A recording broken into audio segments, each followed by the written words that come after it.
বিকেএসপিতে ডিপিএলের match খেলতে গিয়ে গুরুতর অসুস্থ হয়ে পড়েন বাংলাদেশ ক্রিকেট দলের সাবেক অধিনায়ক তামিম ইকবাল। হার্টে রিং পরানোর পাশাপাশি তাকে রাখা হয়েছে নিবিড় পর্যবেক্ষণে। সবশেষ অবস্থা অনুযায়ী তার শারীরিক অবস্থার কিছুটা উন্নতি হয়েছে। আইসিইউ থেকে তামিমকে স্থানান্তর করা হয়েছে সিসিইউতে।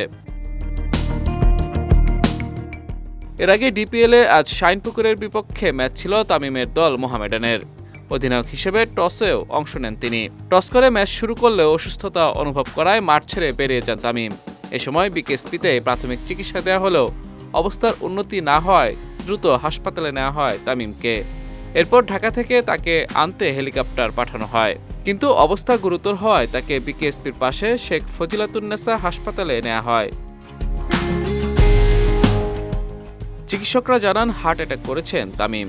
এনজিওগ্রাম পরীক্ষার মাধ্যমে তামিমের হার্টে 2টি ব্লক খুঁজে পান ডাক্তাররা। তৎক্ষণাৎ তাকে একটি রিং পরানো হয়েছে। এরপর কার্ডিয়াক কেয়ার ইউনিটে তামিমকে পর্যবেক্ষণে রাখেন চিকিৎসকরা।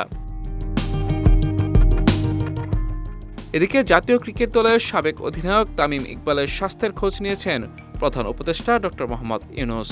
তার সর্বশেষ অবস্থা সম্পর্কে প্রধান উপদেষ্টাকে নিয়মিত আপডেট দেওয়া হচ্ছে বলে জানান প্রধান উপদেষ্টার উপপ্রেস সচিব আবুল কালাম আজাদ মজুমদার। এছাড়া তামিমের অসুস্থতার খবরে বিসিবির আজকের বোর্ড সভা স্থগিত করা হয়েছে। দুপুর 12টায় এই সভা শুরু হওয়ার কথা ছিল। এর পরিবর্তে তামিমকে দেখতে হাসপাতালে যান বিসিবি পরিচালক ও কর্মকর্তারা। অন্যদিকে তামিমের অসুস্থতার খবরে গভীর উদ্বেগ প্রকাশ করেছেন তার সতীর্থরা। জাতীয় দলের পেসার তাসকিন আহমেদ ও অলরাউন্ডার মেহেদী হাসান মিরাজ সামাজিক যোগাযোগ মাধ্যমে তামিমের দ্রুত সুস্থতা কামনা করে পোস্ট করেছেন।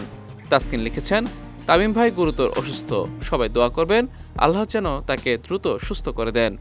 মিরাজও তার পোস্টে তামিমের সুস্থতার জন্য প্রার্থনার আহ্বান জানিয়েছেন।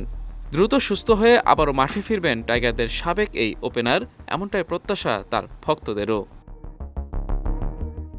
বিজয় টিভি নিউজ ডেস্ক।